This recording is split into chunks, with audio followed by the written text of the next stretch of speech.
안녕하세요, 오토플레이입니다. 저는 지금 스타리아 라운지 하이브리드 모델을 시승하고 있습니다.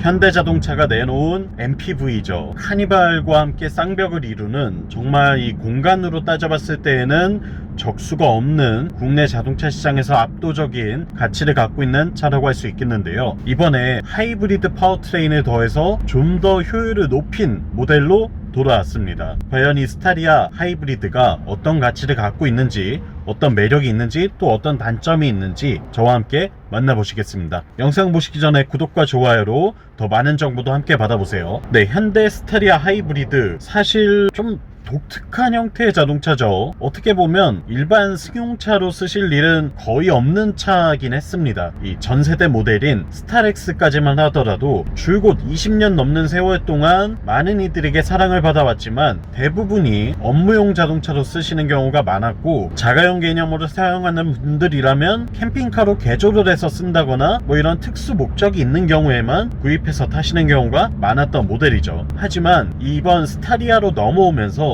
좀 많은 변화를 거쳤습니다. 일단 플랫폼을 완전히 바꾸면서 전륜구동으로 변경이 됐고요. 그 말인즉 카니발과 동일한 플랫폼을 쓰고 있기 때문에 좀 더 이 승용차 혹은 SUV에 가까워진 그런 주행감과 구성을 갖게 되었죠. 때문에 이 과거의 스타렉스를 생각하던 이미지와는 차이가 있는 모습을 보여주고 있는데요. 이런 이유들 덕분에 이 차가 일반 가정에서 자가용으로 사용하시기에도 가치가 충분히 높아졌다고 할 수 있겠습니다. 하지만 그럼에도 불구하고 아쉬웠던 점은, 요즘은 자가용으로 디젤차 많이 안 타시죠. 아무래도 이 디젤 엔진에 대한 선호도가 떨어지기 때문에 남은 선택지가 LPG 뿐이었습니다. 그런데 또 이 LPG 엔진은 3500cc 6기통 엔진에다가 연비도 그렇게 좋진 않았어요. 또한 이 연료 탱크가 연비에 비해서 크지 않기 때문에 1회 충전 후 주행거리가 짧은 편이었죠. 그래서 여러가지 아쉬움들이 있었는데, 이번에 하이브리드 파워트레인을 더하면서 그런 모든 아쉬움들을 완벽하게 잡아냈다고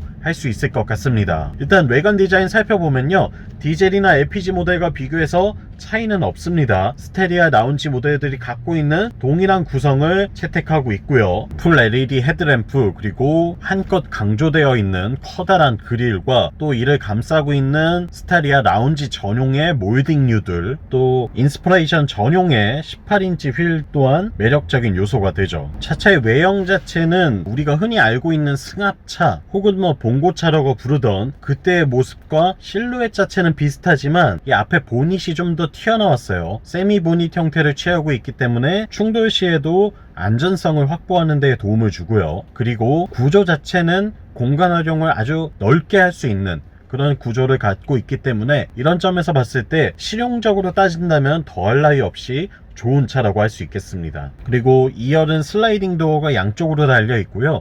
특히나 이 조수석 쪽에 위치한 슬라이딩 도어에는 전동식 발판도 마련이 되어 있어요. 그래서 노인분들이나 또는 아이들이 탑승하기에도 불편함 없이 편하게 승하차가 가능하다는 것도 이런 탑승자들을 위한 배려라고 할 수 있겠네요. 도어를 열고 실내로 들어와 보면요, 이 외형적으로 봤을 때는 우리가 예전에 생각하던 봉고차의 이미지지만 실내 공간은 엄청 고급스러워졌습니다. 그리고 편의 사양들도 가득해졌죠. 일단 이 운전석에 올라서 앉아있으면 공간 자체가 엄청나게 넓어요. 캡포워드 형태의 A필러가 앞으로 쭉 빠져있는 디자인을 갖고 있기 때문에 전면 유리도 아주 크게 장착이 되어 있고, 덕분에 운전 시야도 상당합니다. 여기에 이 크러쉬 패드 부분도 아주 넓게 펼쳐져 있는 모습을 볼 수가 있고요. 또한 디자인적인 특징이죠. 옆 창문이 굉장히 커요. 창문이 진짜 넓게 설계가 되어 있기 때문에 이 차는 언제 어디서 보더라도 시야 확보가 정말 용이한 모델이다 라고 평가할 수 있겠고요. 또한 공간이 넓은 만큼 수납 공간도 아주 많습니다. 컵홀더 진짜 곳곳에 배치되어 있고요. 커다란 페트병을 넣는 데에도 문제가 없을 정도로 큰 사이즈를 자랑하고 있어요. 그리고 곳곳에 펼쳐져 있는 수납 공간들도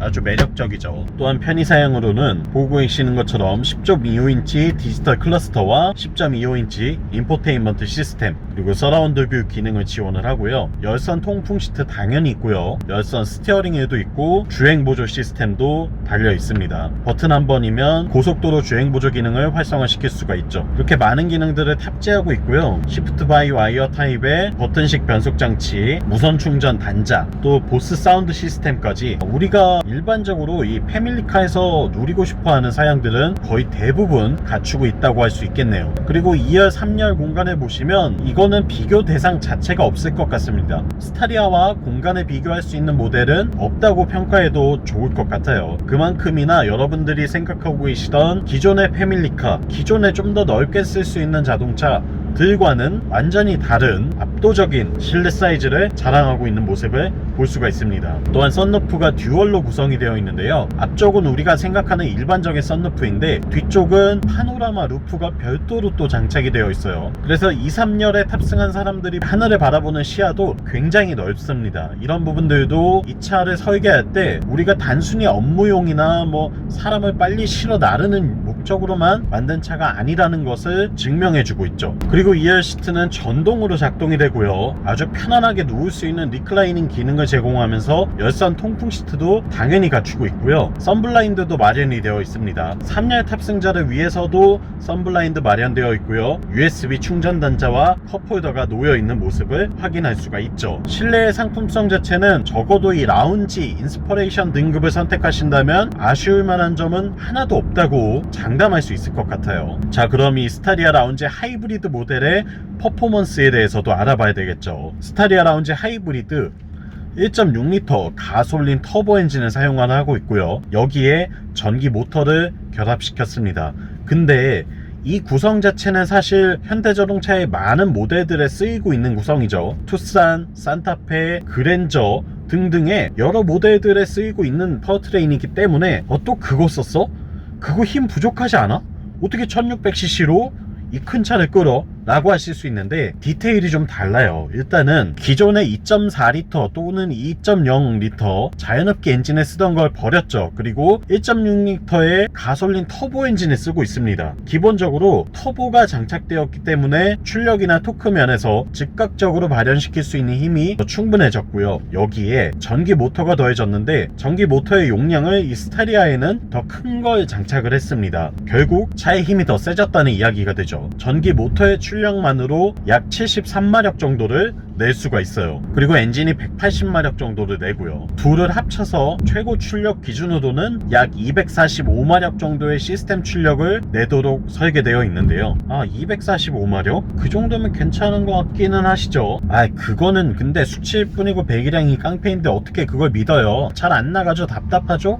라고 물어보신다면 이 차의 제로백이 2명 정도 탑승했을 때를 기준으로 9초 정도 기록하거든요. 사실 9초라고 하면 빠른 건 아닙니다만 그렇다고 해서 힘이 막 엄청나게 부족하고 느려 터진 것도 아니죠. 뭐 아반떼나 소나타 2.0 이런 모델들의 제로백 수치와 비슷한 수준이고 캐스퍼의 터보 모델보다도 더 빠른 수치이기 때문에 우리가 캐스퍼 터보 타면 시원시원하게 잘 나간다 라고 느끼거든요. 근데 그 차보다는 더 빠르기 때문에 사실 이걸 출력을 답답하다 안 나간다고 하시는 분들은 본인이 타시는 차의 상대적인 기준에 비추어서 그렇게 생각하실 수는 있겠지만 절대적으로 이 보편적인 우리나라에 돌아다니고 있는 차들을 따져봤을 때에는 그렇게 답답한 출력까지는 아니다라고 이야기하는 게 맞을 것 같습니다. 물론 여러분들이 타시는 세단, SUV에 비해서 안 나갈 확률이 높죠. 요즘은 워낙에나 엔진 출력이 상향 평준화되어 있고 또 전기차는 워낙에 잘 나가기 때문인데요. 이런 걸 다 따진다고 하더라도 사실 9초 정도의 제로백이나 가속감, 출력이면 차를 몰고 다니는 데 있어서 뭐 엄청나게 답답하고 문제가 될 정도는 아니라는 거, 요거까지 이해해 주시면 좋을 것 같고요. 그러면 진짜 탈만한 거 맞아요? 라고 따져봤을 때 제 개인적인 느낌을 전해드린다면 일단은 이 차를 타고 우리가 평소에 몰던 SUV 혹은 세단을 몰던 것처럼 주행을 하고자 한다면 답답하실 수 있습니다. 실제로 가속 페달을 좀 더 깊게 밟아줘야 되고요. 깊게 밟더라도 이거 예전에 내가 몰던 차랑은 좀 다른데? 라고 생각하실 수 있거든요. 그리고 엔진이 개입을 하면서 이 RPM이 올라가고 엔진 소음이 유입되다 보면 상대적으로 더 안 나간다고 느끼실 수 있어요. 아니 엔진 소리가 이렇게 큰데 이거밖에 안 나가? 라고 하실 수 있죠. 근데 차에 내려서 한번 이 차를 보세요. 이 커다란 차의 사이즈와 이 차의 생긴 모습과 또 뒤에 시트가 몇 개 달려 있는지를 보시면 이 차를 타고 내가 그렇게 달리기 성능을 엄청나게 따져서는 안 되겠구나 라는 걸 인지하게 되실 거예요. 7인승, 9인승, 11인승, 킨덤 모델 기준으로는 15인승까지 나와 있는 차고요. 공차 중량이 2.3톤에 달하고요. 차체 너비와 높이가 거의 2m에 육박해요. 길이는 5.2m가 넘어가죠. 이런 대형 승합차를 타고서 제로백 9초가 답답하다고 하신다면 사실 스타리아 자체를 타는 게 맞지 않는 분일 수 있습니다. 그렇기 때문에 출력이나 퍼포먼스, 엔진 출력 면에서는 이렇게 정의를 하시는 게 좋을 것 같아요. 엄청 잘 나가진 않지만 편안하게 타기에는 문제없는 정도의 구성.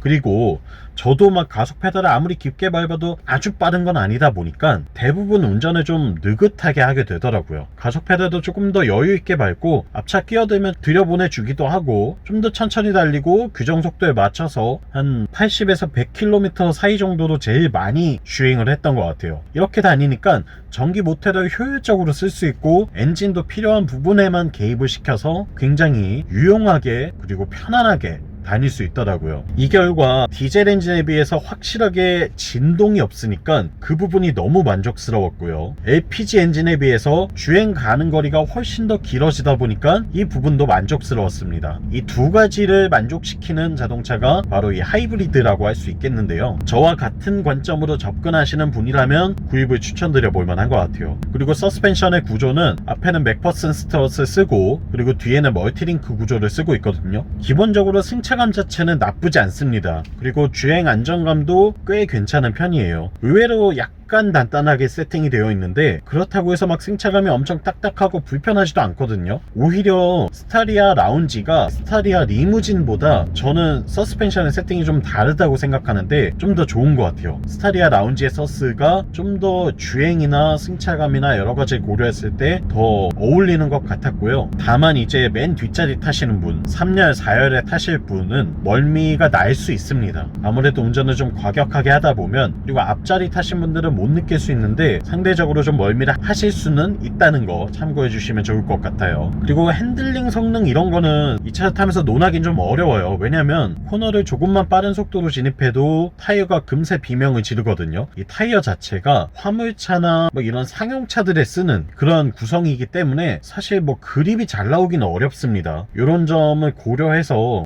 내가 이 차를 타고 막 거칠게 달리면 안 되겠구나 라고 생각해 주시는 게 좋을 것 같고요. 브레이크 성능 같은 경우에는 일상적으로 타기에는 크게 문제 없습니다. 많이 좋아졌어요. 오히려 구형 모델을 탈 때는 브레이크가 좀 밀린다는 느낌이 많이 있었거든요. 그런데 신형 이 스타리아를 타면서는 브레이크 성능 자체는 그래도 SUV들과 많이 비슷해졌다 라고 평가할 수 있을 것 같아요. 차체 무게가 꽤 많이 나가는 차량임에도 불구하고 만족스러운 성능을 보여주고 있습니다. 변속기는 뭐 하이브리드 모델이다 보니까 전기 모터가 워낙에 잘 서포트를 해줘서 특별히 변속기의 특징을 느끼기는 어렵습니다. 그냥 무난하게 탈 수 있는 세팅이다 라고 생각해 주시면 좋을 것 같고 6단 자동 변속기가 매칭이 되어 있어요. 그리고 제일 중요한 연비, 제가 스타리아 하이브리드 라운지 7인승 모델을 타고 지금 413km 주행을 했거든요. 400km 이상 장거리 주행을 좀 하면서 시내 주행, 국도 주행, 국도에서 좀 고속 주행을 번갈아 가면서 탄 결과는 연비가 리터당 17.4km가 나오고 있는데 지금 이야기하는 순간 17.5km로 올라갔습니다. 공인연비 대비해서는 정말 꽤나 높은 수준의 효율을 보여주고 있고요. 이렇게 커다란 등치를 가진 차가 낼 수 있는 연비라고 생각하지 않았었는데 보고도 믿기지 않긴 합니다. 지금 410km 이상을 주행하고도 연료가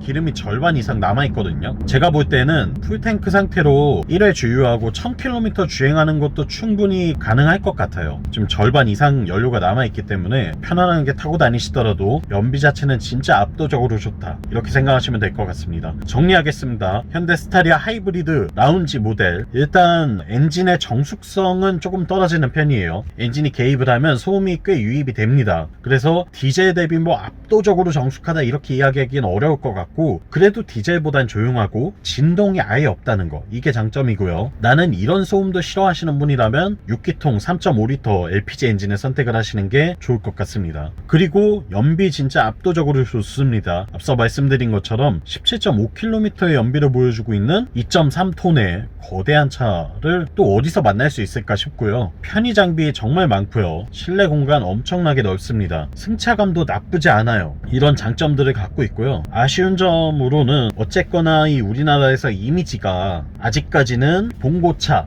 짐차 또는 회사차의 느낌이 강하다 보니까 이걸 어떻게 깨느냐가 문제일 것 같아요. 이거를 나는 상관없어 하고 구입하시는 자가용으로 타시는 분들이 많이 나온다면 이 차가 좀 더 사랑을 많이 받을 것 같고요. 이런 인식 개선을 하는 게 중요한 이슈가 되지 않을까 싶습니다. 특별히 단점을 지적할 만한 건 없어요. 물론 이제 페이스리프트를 거치게 된다면 인포테인먼트 시스템이 12.3인치의 CCNC가 들어갈 거고요. 12.3인치의 디지털 클러스터가 들어가겠죠. 요거 구성이 좀 바뀔 것 같은데 지금도 사실 쓰는데 큰 문제는 없고 아쉬움은 없기 때문에 나는 괜찮아 하신다면 구입하셔도 충분히 좋을 것 같고요. 저 개인적으로는 스타리아 하이브리드를 타보니까 더욱더 간절해지는 파워트레인 하나가 있습니다. 스타리아 전기차가 나와준다면 너무 좋지 않을까, 진짜 압도적으로 이 자동차 시장을 바꿀 수 있지 않을까 라는 생각이 드는데요. 전기차도 나오기 조금 더 기대해보면서 영상 마무리하도록 하겠습니다. 영상 유익하셨다면 구독과 좋아요로 더 많은 정보도 함께 받아보시고요. 저는 오토플레이였습니다. 다음 시간에 또 만나요. 안녕.